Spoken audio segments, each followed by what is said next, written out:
ভেতরে এলেন না, আমাদের কিন্তু খুব খারাপ লাগছে। খারাপ লাগার কিছু নেই মা, আমরা তো আবার আসবো। বাই দ্য ওয়ে, তোমার বাবাকে একটু আমাদের তরফ থেকে হ্যাপি বার্থডে উইশ করে দিও। নিশ্চয়ই আঙ্কেল, আমি পাপাইকে বলে দেবো। আর নেক্সট টাইম আমরা ডেফিনেটলি তাড়াতাড়ি আসবো, এইভাবে লেট করবো না, নাহলে আমার অরুষণা আমাকে মেরে ফেলবে। নিশ্চয়ই, প্লিজ পরের বার আপনারা আসবেন, মানে ভেতরে আসবেন আর কি। সেরকম হলে আমি নিজে গিয়ে আপনাদের নিয়ে আসবো। আর স্পেশালি আরাধ্যার জন্য আমি আবার ছোট্ট করে হলেও পাপার বার্থডেটা সেলিব্রেট করব। Very sweet of you. চলো চলো, থাক মা, থাক থাক, ভালো থাকো মা।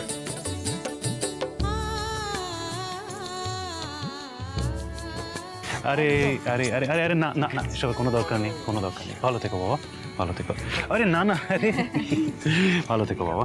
চলো এবার আমরা বেরোই। বাই অংশু।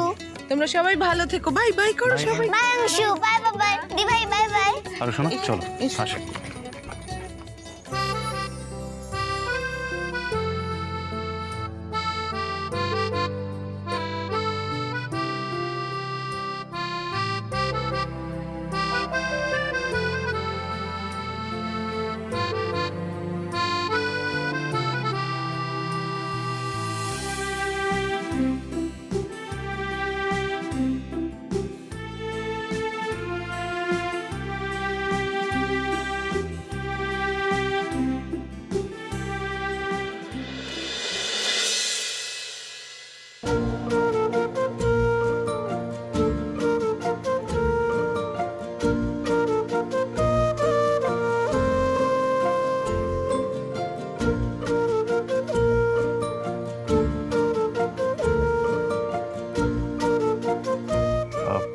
বলছিলাম যে আর ইউ শিওর, মানে আমি আপনাকে এখানেই ছেড়ে দেবো?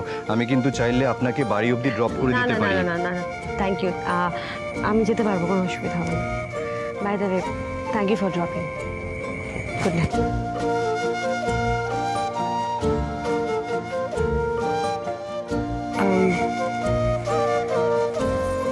একটা কথা বলি, আজকে আপনাদের পরিবারের সবার সাথে দেখা করে খুব ভালো লাগলো। অ্যাকচুয়ালি আপনি খুব লাকি, এতগুলো মানুষ আপনার সাথে আছে, আপনাকে ভালোবাসে। আমি শিওর এতগুলো মানুষ আপনাকে কখনো কষ্ট পেতে দেবে না। গুড নাইট, কাল দেখা হচ্ছে।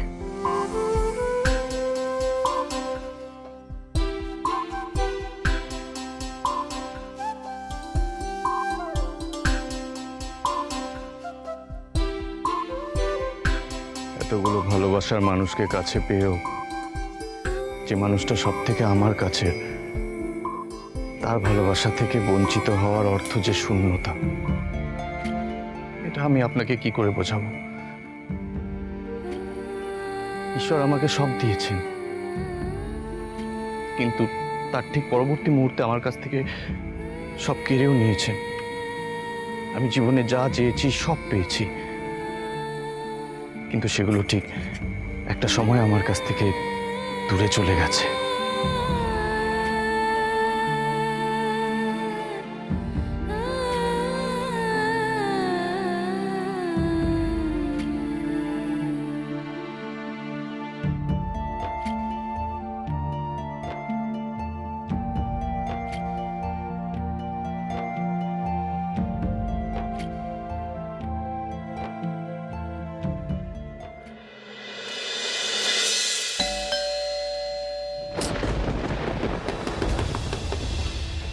তিয়াস,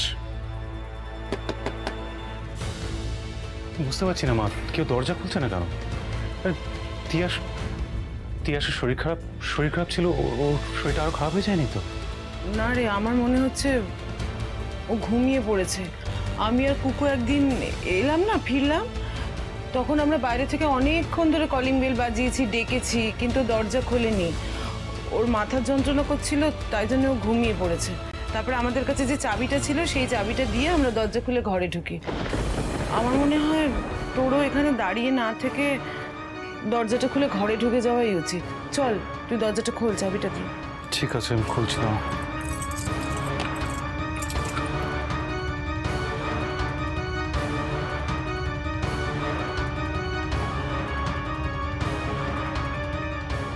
শোনো, একটু বসো।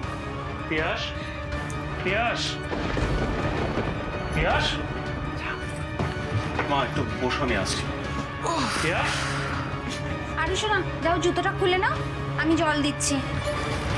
ওরে বাবা রে বাবা, কি গরম পড়েছে। হ্যাঁ গো কাকিমা, খুব গরম পড়েছে। একটু বৃষ্টি হচ্ছে না, কিরম গুমোট হয়ে রয়েছে, আর পারা যাচ্ছে না বাবা। দে দে দে, তাড়াতাড়ি একটু জল দে। হ্যাঁ হ্যাঁ, এ নাও জল খেয়ে নাও একটুখানি। আর শোনো, জুতো খুলেছো, এ নাও জল খেয়ে নাও বাবু একটু। তাড়াতাড়ি জল খেয়ে ফ্রেশ হয়ে তারপর এসো তুমি, কেমন? মা, মা, মা, তিয়াস কই? কোথায় মানে? ও তো ঘরেই আছে। না না, ও ঘরে নেই। আমার ঘরে, নিজের ঘরে সব জায়গায় দেখেছি ও নেই। নেই মানে? কোথায় গেল? সেটা তো আমিও জিজ্ঞেস করছি, ও গেল কোথায়? বাবাই, হ্যাঁ মামা। আমার মনে হয় তুমি মামাকে একটা ফোন করে দেখো। হ্যাঁ, আমার তাই মনে হয়, ফোন করি একটা। ওই তো দিদি।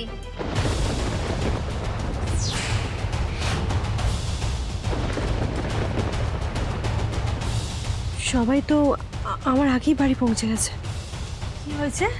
তিয়াস, তিয়াস, তুমি কোথায় গেছিলে? তোমার ঘরে, আমার ঘরে সব জায়গায় দেখলাম, তোমাকে না পেয়ে আমি চিন্তায় পড়ে গেছিলাম। তিয়াস, তুমি বললে তোমার শরীর খারাপ, তুমি পার্টিতে গেলে না, তাহলে এখন আবার কোথায় গিয়েছিলে? হ্যাঁ, শরীরটা তো খারাপ ছিলই। আমি ঘরে শুয়েছিলাম তো, তারপরে কেমন একটা লাগছিল, তাই ভাবলাম ছাদে গেলে একটু ফ্রেশ এয়ার নিলে ভালো লাগবে শরীরটা, তাই ছাদে গেছিলাম।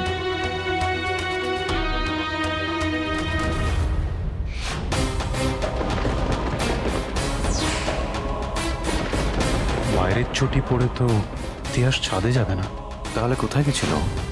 সত্যিটা বলছে না কেন?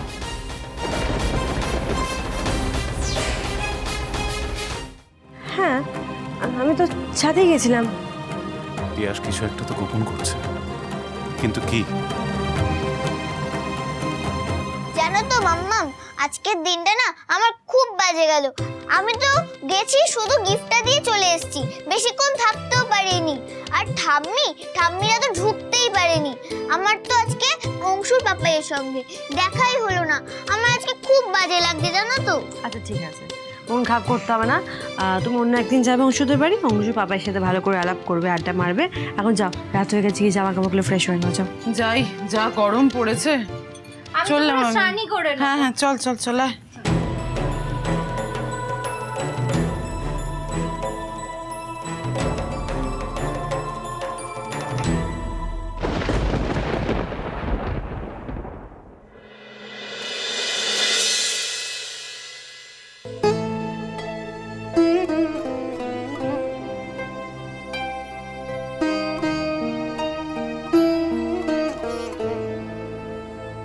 एक काम करती हूँ, मैं सबके लिए खाना लगाती हूँ, ठीक है?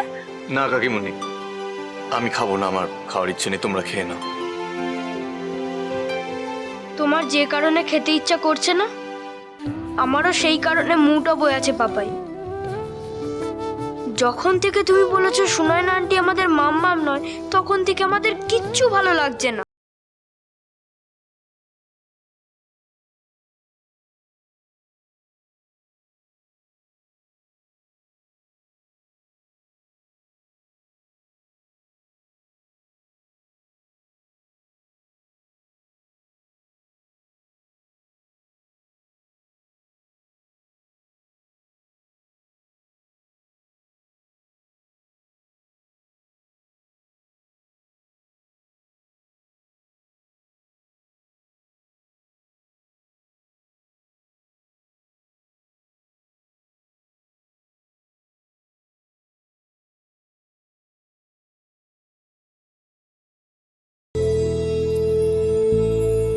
মাম্মামের মতোই দেখতে, একই ছোঁয়া, অথচ সে আমার মাম্মাম নয়।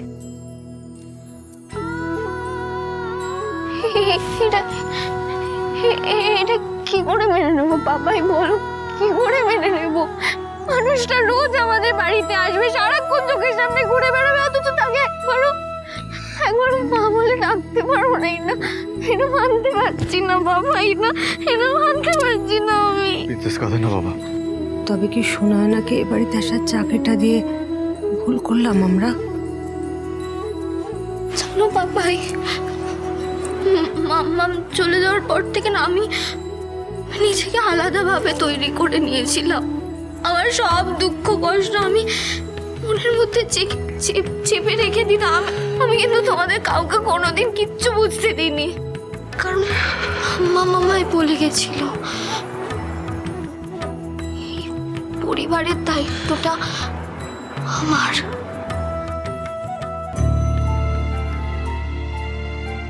দেখ কেমন আমি নিজের পায়ে নিজের ওষুধ নিজে লাগিয়ে দিলাম। এখন তো মাম্মা নেই, আমাদেরকে তো স্ট্রং হতে হবে। মাঙ্কু, তোর মনে আছে মাম্মা বলতো নিজের মনের কথা এইভাবে লিখে নৌকো বানিয়ে ভাসিয়ে দিলে সেই নৌকোটা গড়ের কাছে চলে যায়। আমিও লিখেছি মাঙ্কু, গড় যেন আমার মাম্মামকে আবার আমার কাছে ফিরিয়ে দেয়। কিন্তু সেই চিঠিটা না কোথায় গড়ের কাছে পৌঁছায়নি। পৌঁছালে আমাকে গড় নিশ্চয়ই এভাবে কষ্ট দিত না, বলো? আচ্ছা বাবা, আমি কিসের শাস্তি পাচ্ছি বলো তো? আমি তো কোনো অন্যায় করিনি, বলো? আমি কোনো ভুল করেছি কোনোদিন? আমি কিসের শাস্তি পাচ্ছি? আমি তো সবটা ভালো করতে চেয়েছিলাম বাবাই, তাও কেন হচ্ছে আমার সাথে এরকম?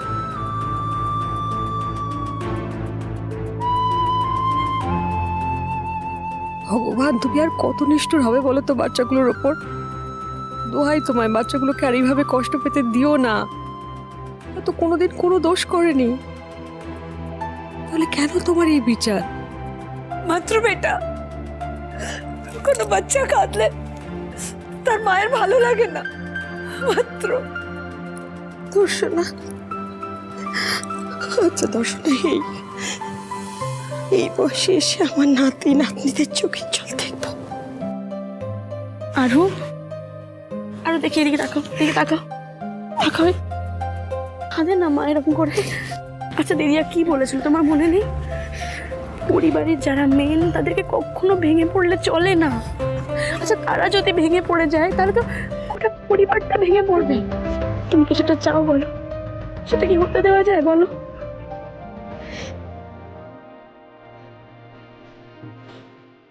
একদমই না। আমি তাহলে এক্ষুনি কান্না কান্না কেন? আমার একদম কাঁদবে না, চুপ করো। আর ওকে ভেবে তোমরা কেউ সান্ত্বনা দিও না। দেখো এই যন্ত্রণাটা ওকে সহ্য করতে হবে, আর তাছাড়া বাস্তবটা তো মেনে নিতে হবে। তাও ভালো মা বাবা জ্যাঠান কেউ এই ঘটনাটা জানে না, কেউ কিছু দেখলোই না। আমি তো বাড়িতে গিয়ে কাউকে কিছু বলতেও পারবো না।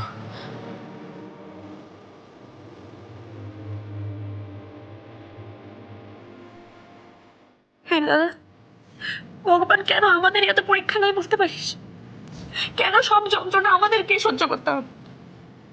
প্রথমে দিদিয়াকে হারানোর যন্ত্রণা, তারপরে দিদিয়াকে পেয়েও না পাওয়ার যন্ত্রণা। আমাদেরকে আগের মতো চোখের দিন আসবে না দাদা, বললাম। Please Tithi, don't do this. আমাদের তো অ্যাটলিস্ট ঠিক থাকতে হবে, তাই না? প্লিজ। বৌদি, এদিকে আস, শোন। দেখো, তুমি যদি এভাবে কাঁদো তাহলে কি সব কিছু ঠিক হয়ে যাবে বলো? প্লিজ কেঁদো না। দেখলি, তাকো আমার দিকে তাকো। তুমি না একটু আগে আরোকে বললে যাতে ও না ভেঙে পড়ে, তুমি এভাবে ভেঙে পড়ছো।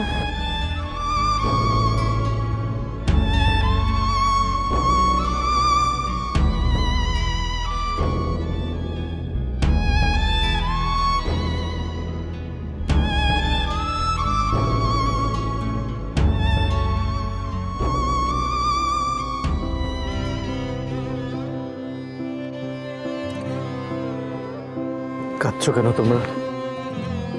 বাবান, অংশু, কাঁদবে না, একদম না। প্রিন্সেস, তুমি নিজেই তো তোমার ভাইকে একটু আগে বোঝালে যে হয়তো আজকে হয়তো এই ম্যাজিকটা হয়নি, কিন্তু তার মানে এটা নয় যে এই ম্যাজিকটা কোনোদিনও হবে না। হতেই তো পারে যে কোনো একদিন এটা সত্যি হলো, যে তোমাদের মাম্মাম এই বাড়িতে ফিরে এলো। হ্যাঁ, হতে পারে প্রিন্সেস। তোমাদের মাম্মাম একটা কথা বলতো জানো তো, মন থেকে গডের কাছে কোনোদিনও কিচ্ছু চাইলে, কোনো উইশ করলে সেটা ঠিক একদিন ফুলফিল হয়। তাই হয়তো গড ফেয়ারির মতন সুনয়না আন্টিকে এই বাড়িতে পাঠিয়েছে। আর ঠিক এই একইভাবে হয়তো একদিন তোমাদের মাম্মাম এই বাড়িতে ফিরে আসতে পারে। গডের ওপর বিশ্বাস রাখতে হবে, বেটা, গডের ওপর বিশ্বাস রাখতে হবে। হ্যাঁ, জ্যাঠান একদম ঠিক বলেছে, আমরা গডের ওপর বিলিভ রাখবো।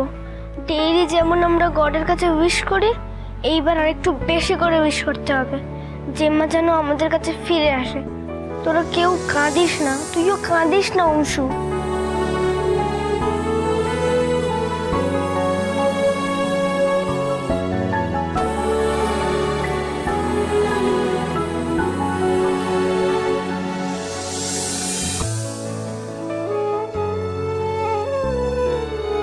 আমি জানি না আমি এসব বলে ঠিক করছি না ভুল করছি ঠাকুর, কিন্তু তুমি যদি সত্যি থেকে থাকো তাহলে এই নিষ্পাপ শিশুগুলোকে এক বিন্দুও কষ্ট দিও না।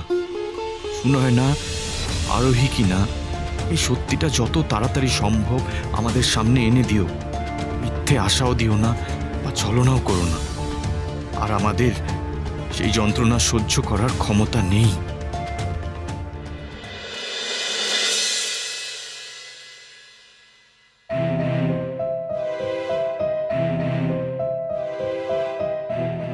এটা এই ওষুধটা তোমার খাওয়া বাকি ছিল, তাই নিয়ে এলাম আর কি।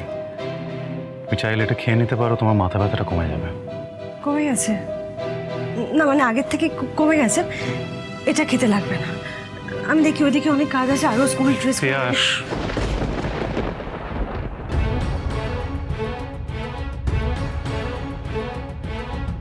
তিয়াস, একটা কথা বলবো? আমি যে তিয়াসকে চিনি, সে কিন্তু আমায় কোনোদিন মিথ্যে কথা বলবে না, কোনোদিন আমার কাছ থেকে কিছু লুকোবে না। একটু দেরিতে হলেও সে আমায় সবটা মন খুলে বলবে। আমি তো কিছু লুকাইনি তোমার থেকে। আমি কি লুকাবো মল্লার? সেটা তো আমিও জানতে চাইছি তিয়াস, কি লুকোচ্ছ তুমি আমার কাছ থেকে? বাইরে কোথায় গেছিলে তুমি?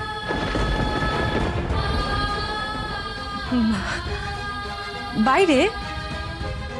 বাইরে তো কোথাও যাইনি, আমি তো ছাদে গেছিলাম।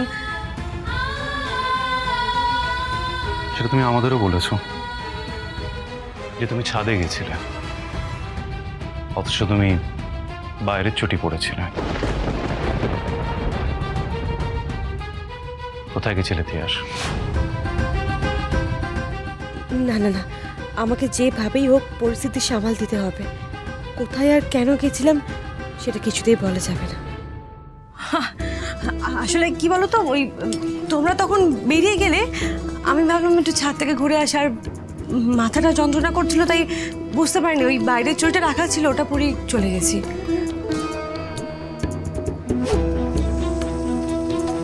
বেশ, গুড নাইট।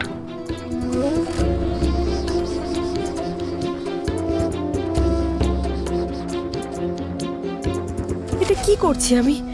আমি কেন মল্লারকে ঠকাচ্ছি? না, কাউকে ঠকাচ্ছিস না তুই, বরং নিজের অতীতটা না জানলে মল্লারকে ঠকানো হবে। হ্যাঁ? নিজের অতীত জানার জন্য মল্লারকে আমি ঠকাবো, ওকে মিথ্যে কথা বলবো? আমি এই দু একটা মিথ্যে যদি তোর জীবনের এত বড় সত্যিকে সামনে এনে দেয়, তাহলে মিথ্যে বলতে হবে। সত্যের খোঁজ না পাওয়া অব্দি তুই হারবি না, কথা দে তুই হাল ছাড়বি না। ছাড়বো না, আমি চেষ্টা ছাড়বো না।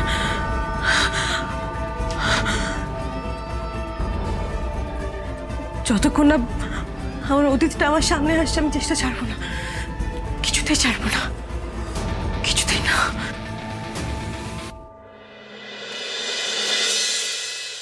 মা, আমার একটু দেরি হয়ে গেছে, আমি বেরিয়ে যাচ্ছি। আমার ব্রেকফাস্ট করার মতন সময় নেই, আসলাম। হ্যাঁ, এই শোনো না, একটা কথা বলার ছিল তোমাকে। হ্যাঁ বলো, কি কথা? তুমি আমাকে একটা কাজের সাথে ইনভলভ হতে বলেছিলে না, আমি কাজ পেয়ে গেছি, আজ থেকে জয়েন করছি ইনফ্যাক্ট। ও মা, তুমি কাজ পেয়ে গেলে এত তাড়াতাড়ি? কি কাজ? আসলে সবটা হঠাৎ করেই হয়েছে মা। আর তাছাড়া বাড়িতেও তো আমাকে সময় দিতে হবে, আরও আছে। তাই ভাবলাম কোনো চাকরিতে জয়েন করা যাবে না, বরং টিউশনটাই করি। এটা তো সত্যি খুব ভালো কথা। না মানে টিউশনের ব্যবস্থা হয়ে যাবে। ইনফ্যাক্ট আমার একজন কলিগ আছে, তার ওয়াইফ একটা এনজিওতে পড়ায়, তুমি চাইলে সেখানে। না না না না, শোনো শোনো শোনো, আমি নিজের যোগ্যতায় কাজ করতে চাই। তাই আমি একজনকে বলেছিলাম, উনি খুঁজে দিয়েছেন একটা কাজ। কিন্তু এভাবে তাড়াহুড়ো করে সিদ্ধান্ত নেওয়া কি ঠিক হবে? তাছাড়া আরুরও তো একটা দায়িত্ব আছে, তুমি ওকে ফেলে। মা মা আরও কি ফেলে কেন যাবে ও? টিউশনি করাটা তো সারাদিনের কাজ নয়, একটা নির্দিষ্ট সময়ের কাজ। সেই সময়টা না হয় আমরা আরুকে সবাই মিলে সামনে নেবো, তাই না? মা তিয়াসকে প্লিজ কাজটা করতে দাও, ওকে প্লিজ ডিসকারেজ করো না। শোনো না মল্লার, ওরা বলছিল আমি যেন আজ থেকেই জয়েন করো, তাহলে আমি আজ থেকেই যাই পড়াতে। হ্যাঁ জিও, all the best. Thank you. আচ্ছা এবার আমি সত্যি আসি, আমার সত্যি দেরি হয়ে যাচ্ছে। হ্যাঁ আসি আসি আসিস। বাই। ও মা, বলছি তুমি বসো, ব্রেকফাস্ট করে নাও। হ্যাঁ বসো, আমি এখন নিয়ে আসছি।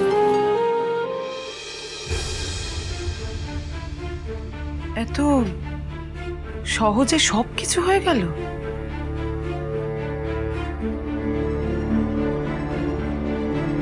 যে মেয়েটিকে দেখলেন ওই শহরে নতুন কাজ খুঁজছে, আর ওই যে একটা লোক ছিল ওর কাছে কাজ খুঁজে দিতে বলেছিল। ওই দোকানদার তো বলেছিল মেয়েটা কাজ খুঁজছে, তাহলে কি সেদিন তিয়াসকেই দেখেছিলাম? এই টিউশনের ব্যবস্থাইও করছিল, কিন্তু ওই মেয়েটা তো অন্য নাম বলেছিল। আর তিয়াসই বা কেন অন্য সাজে অন্য নাম নিয়ে এসব করবে? ধুর, আর ভালো লাগে না বাবা। মল্লারের সাথে যতদিন না তিয়াসের বিয়েটা দিতে পারছি, ততদিন আমার মন থেকে এই ভয় যাবে না।